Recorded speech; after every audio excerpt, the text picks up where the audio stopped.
உலகம் அழிவதற்கான நாள் மிக அருகில் வந்துவிட்டது. இந்த உலகத்தில் சில பெரிய அடையாளங்கள் நிகழும் என்று நபிகள் நாயகம் அவர்கள் முன்னரே எச்சரித்துள்ளனர். உலகம் அழிய இன்னும் ஒரு நாள் மட்டும் இருந்தாலும் அல்லாஹ் அந்த நாளை நீட்டிப்பான் என்று நபிகள் நாயகம் சௌரிவனர். ஏன் தெரியுமா? அந்த நாளில் பாத்திமா அவர்களின் சந்ததியிலிருந்து ஒரு மனிதரை அல்லாஹ் அனுப்புவான். அந்த நாளில் உலகிற்கு ஒரு தலைவன் வருவான். அவர் நபிகளார்களின் குடும்பத்தைச் சேர்ந்தவர். அவர்தான் இமாம் மஹ்தி. அவருடைய பெயர் முகம்மது. அநீதியால் நிரம்பிய உலகத்தில் நீதியை நிலைநாட்ட அவர் வருவார். அவர் வெளிப்படும் காலத்தில் உலகத்தின் நிலை என்ன இருக்கும்? அந்த நேரத்தில் உலகம் முழுவதும் நீதி இல்லாமல் இருக்கும். அநியாயமும் அக்கிரமமும் உலகத்தை நிரப்பியிருக்கும். அந்த சூழலில் இமாம் மஹ்தி அலைஹிஸ்ஸலாம் எழுந்து முஸ்லிம்களின் தலைவராக மாறி உலகத்தில் நீதியை நிலைநாட்டுவார்.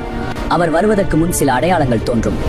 மழைகள் பெய்யும், பாலைவனங்களிலும் பெருவெள்ளம் ஏற்படும், பூமி செழிப்பாக மாறும், நிலத்தடி நீர் பெருகும், பயிர்கள் மிகுந்த அளவில் வளரும், ஆடு மாடு போன்ற கால்நடைகள் அதிகமாகும், உலகம் வளமாக மாறும்.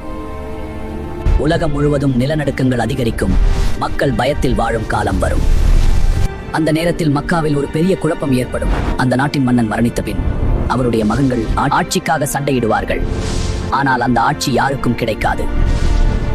அப்போது குராசான் பகுதியிலிருந்து கருப்பு கொடிகளை ஏந்திய ஒரு படை புறப்படும்.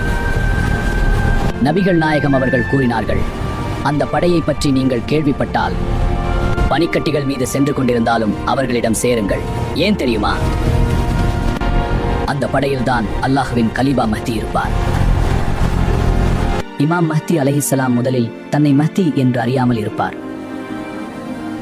பின்னர் மக்காவில் இருக்கும் அறிஞர்கள் அவரை அடையாளம் காண்பார்கள். கஃபாவின் அருகில் ஹஜருல் அஸ்வத் மற்றும் மக்காமு இப்ராஹிம் இடையில் அவரிடம் பயச் செய்வார்கள்.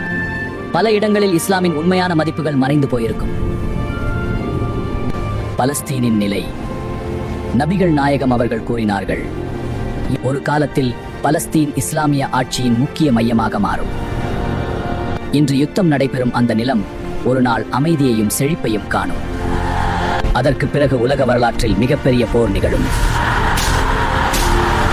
80 கொடிகளின் கீழ் பெரிய படைகள் திரண்டு முஸ்லிம்களுக்கு எதிராக வருவார்கள். மிகப்பெரிய யுத்தம். இந்த யுத்தம் சிரியா பகுதியில் நடைபெறும். கடுமையான போர் நடைபெறும்.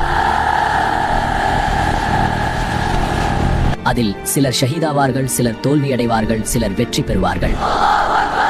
அந்த நேரத்தில் ஈசா அலை அவர்கள் டமாஸ்கஸ் நகரின் வெள்ளை மினாராவில் வானத்திலிருந்து இறங்குவார்கள்.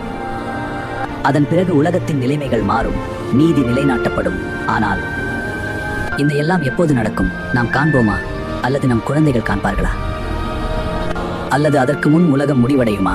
அதை அல்லாஹ் மட்டுமே அறிவான்.